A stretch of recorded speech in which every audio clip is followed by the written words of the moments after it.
I wanted to do a video on a guy named Simeon Toko right quick. I seen a few videos on him on TikTok, but I feel like he's not spoken about enough.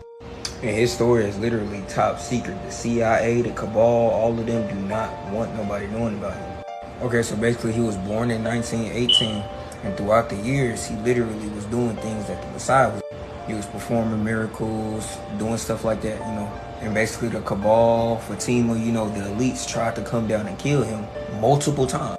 This photo right here that I'm showing you, they literally cut out his heart one time after killing him, tried to do a diagram on it as to why he's always coming back to life. And he literally came back to life as they were doing it and asked them why did they have his heart. There was a time where he was on helicopters and literally told the helicopter to stop, and the helicopter stopped. It didn't go back, it didn't fall, it just literally froze up in the sky. Even when he was down in the Congos, he had a ministry to himself that was devoted to him, literally. Matter of fact, I got a tape recording of somebody actually going into detail on how he literally was refusing to die and chose to die. Literally, he chose to die. I'm about to roll it right now. Very enjoying very much. Thanks. And one of the chapters was Nikola Tesla, the Pete Peterson and Nikola Tesla Black Ops. Yep. One of them is about Black Jesus, where there's a ascended being appearing in Africa. Yep. And I just want to know if you know any more information you would share with us. Yeah. The Black Jesus story. The Black Jesus story was probably one of the most shocking things I ever heard. It came from my insider Jacob, I call him that in the book, who actually was working for the Rothschilds and still does, and also is a whistleblower who doesn't really do what they want but continues to work for them because he feels like there's some very serious extraterrestrial threats to Earth and that what they're doing is very necessary to protect us.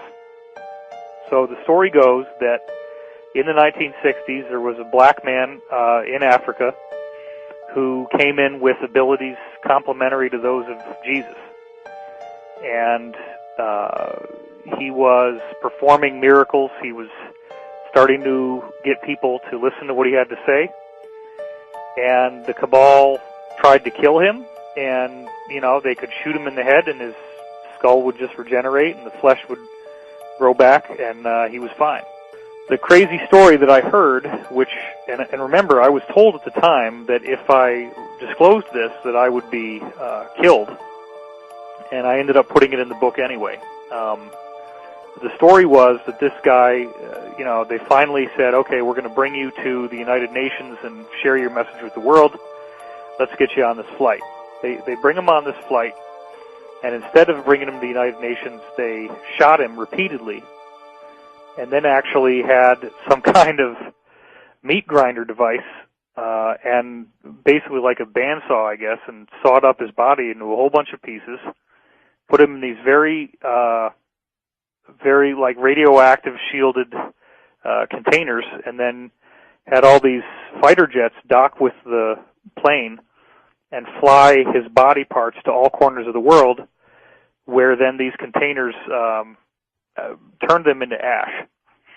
And they thought that maybe this would defeat him, like that his body somehow, the tissue was necessary. So if they destroyed all the tissue in all these places across the world, maybe they could defeat him. Well, he then regenerated in their offices and was fully fine, fully intact. But the sad part is that he said, you know, you guys so badly do not want me to be here that I am not going to be able to do any more. You're going to get what you want, but bear in mind that in the future, many others like me will be coming, and when they do, you will not be able to stop us.